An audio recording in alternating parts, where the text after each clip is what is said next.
menyenangkan.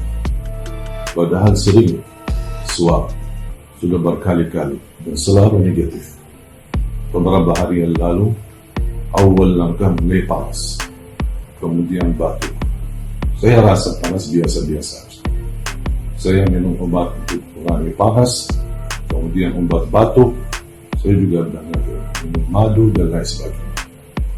Tapi subhanallah qadarullah, saya disuruh swab lagi.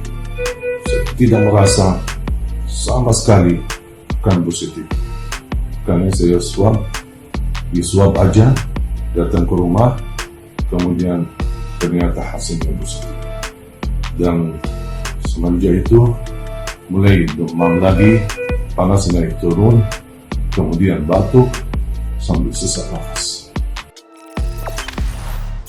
Jangan lupa subscribe, share, komen, dan like ya.